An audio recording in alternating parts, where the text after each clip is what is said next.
My name's Katie and welcome to my channel.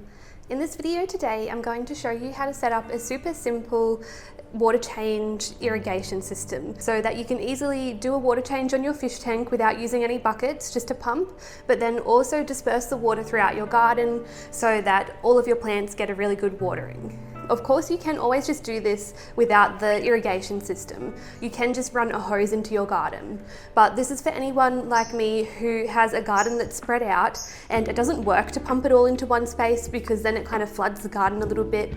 Or maybe you've just got a bunch of different plants that you want the water to reach and you don't want it just coming out in one spot. Hopefully you find this video to be helpful. If you do, don't forget to give it a like, leave a comment down below, let me know what you think, and if you're enjoying my content, I would love for you to subscribe to my channel. Without further ado, let's get into the video. So the first thing I'm going to show you is just how the system works so that you can get a little bit of an idea in mind as we're talking through it, what it's going to look like, and if this is something that you think that you would like that would apply to you. So first things first, let's take off our fish tank lids.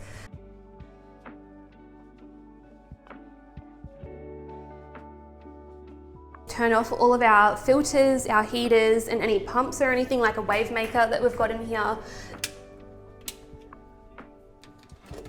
So this pump here is a AquaPro AP3000 and it is a 2,800 litre per hour pump and it fits 19mm hosing on it. What I'm going to do is I'm going to pop this into the tank and connect our garden hose to it so that it's ready to go and be turned on when we're ready. So the way I've got it set up is I just put it on the fence here, and I am renting here so I didn't want to drill anything into the fence, but I've just used some, what do you call them, zippy ties to hold our garden hose up. So this is our 19mm hose and I'm going to grab that off and bring it inside to connect the end to our pump. It's not the easiest thing in the world doing this one-handed, but we've got this. Oop. And I have cut this so it's just the right length with a little bit of room to go to the tank so that I didn't have to have more hose than needed.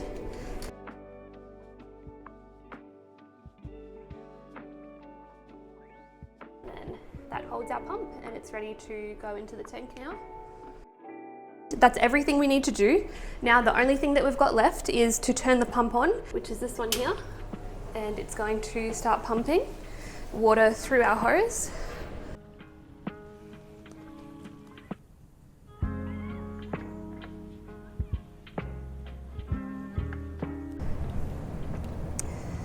So what's happening is the water is coming out from the tank through the hose here, then it's connected just here to some poly tube or poly pipe there, and then it's got some little sprinklers that are running across that are connected to our poly tube or poly pipe, and those are then dispersing the water from the tank through our garden.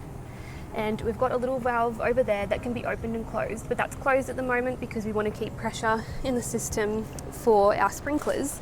But then over here, you'll see that there is another valve where the end of the pipe is just here. So this is an open and close one, and it's open just enough to release some water out from our tank, and then that water's going into our drain. If I open that valve all the way, then we're releasing all of the tank water out there now, and you'll see that our sprinklers aren't working.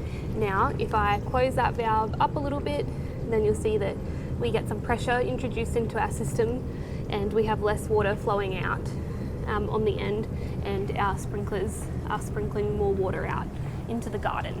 What I'll do now is I'll quickly run through with you a little diagram that I drew up just to show you exactly how this is working, tell you all of the materials that I used for it and everything, because it's super easy to put together, and I'll show you exactly how to do that in case you would like to do this for your tank as well. So let's do that. Everything that you're going to need for this is as follows. So you need a pump, a garden hose, some poly pipe, and a hose connector to connect your garden hose and poly pipe together.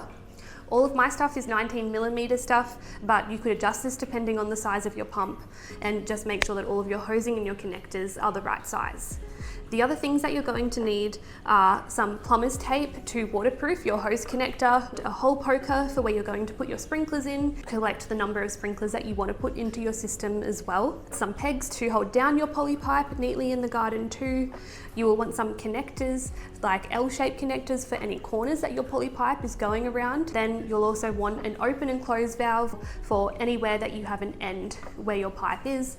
If you don't want to spend the $5 on an open and close valve where you don't need one, you can also just put a block in there instead as well that you can get. But I recommend getting an open and close one, because then that way you always have the option to release water in that area if you want. And it makes it easier to check as well that the water's going through the whole system if you ever need to too. You may also just want to add some mulch on top later on to make it look a little bit neater. That's what I've done to actually hide the poly pipe underneath so that you can't see it in the garden.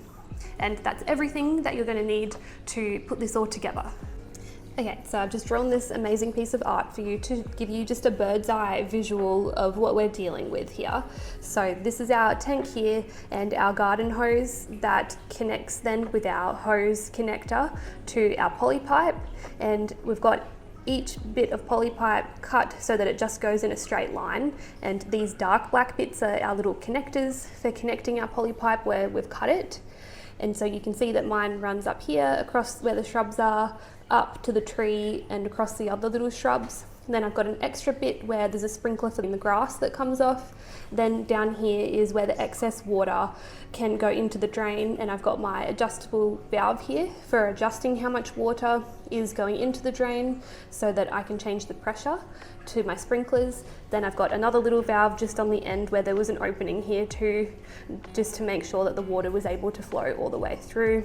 And that wasn't a great spot to release water because I realized that it kind of floods there, so that's closed. Then we've got some little holes that we put into our poly pipe, and we've attached these little irrigation sprinklers into each of those holes to water everything. And it's as simple as that. Let's actually then talk about each of the parts as well and how to put them together. The first thing I recommend doing is going into your garden with your poly pipe and laying it all out so that you can cut it into size and into place. This is the first thing that I did. What I did was I just cut it where I needed to add my little connectors, which you'll see are just these little L-shaped things here. And I've got one there, and on any of the corners, and I think I've got a T-shaped one as well in one spot. And then once I had it all laid out, that's when I got my connector and I connected my hose and my poly tube or poly pipe together. And I'm just planning on leaving this here because it's not the type of thing that you want to have to be doing and undoing all of the time, because you're going to put some plumber's tape in there to make sure that it's watertight. Otherwise this connector will leak. So I'll just show you how I connected this together now.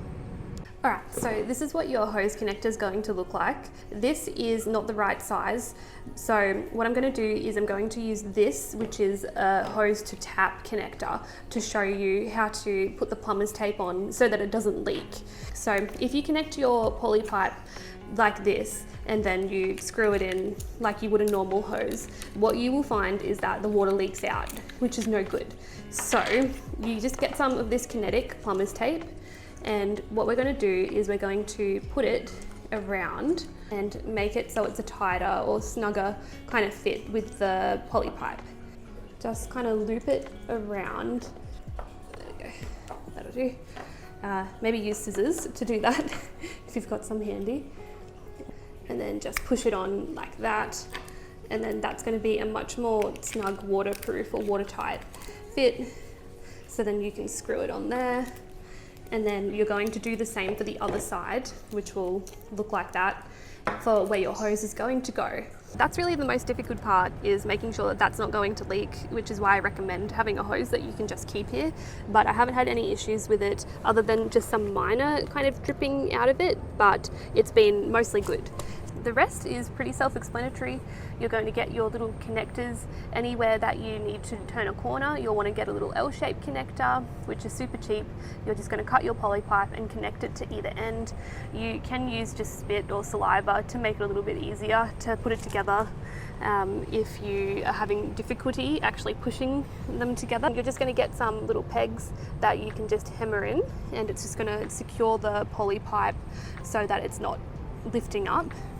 Then the other thing is you're going to get your little hole punch, and all you're going to do is punch a hole where you want a sprinkler to be connected to run off your poly pipe and to spray your plants.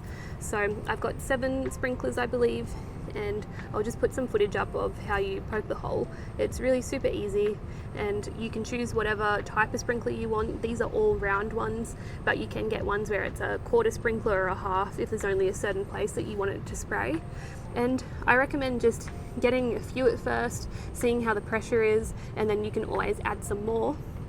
And that's it. It's that simple.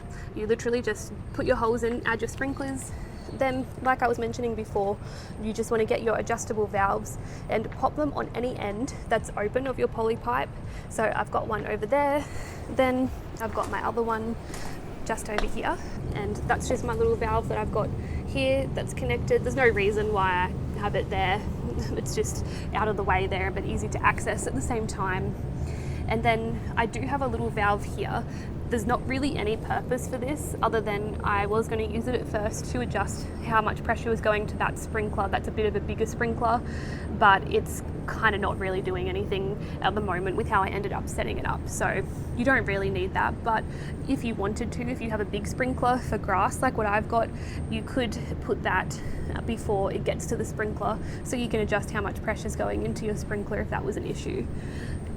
And so that's just the one other thing that I've got as well, is I have this extra bit of pipe that runs off to a bit of a stronger sprinkler here so that it can spray across the grass. And that is the whole system that I've got set up. Let me know if you do have any questions, or if there's anything I've missed and I haven't explained properly. Let me know too, and I'll happily reply to you in the comments, because it's my first time doing a video like this where I'm trying to show you step by step how to do something. So it makes sense to me, but I'm not too sure how I've gone with explaining it. So hopefully that was helpful. Let me know what you think in the comments down below. If you did find this video helpful or just enjoyed it, please don't forget to give it a like. And if you haven't already, I would love for you to subscribe to my channel if you would like to see more content like this. And I'll see you in the next video. Bye.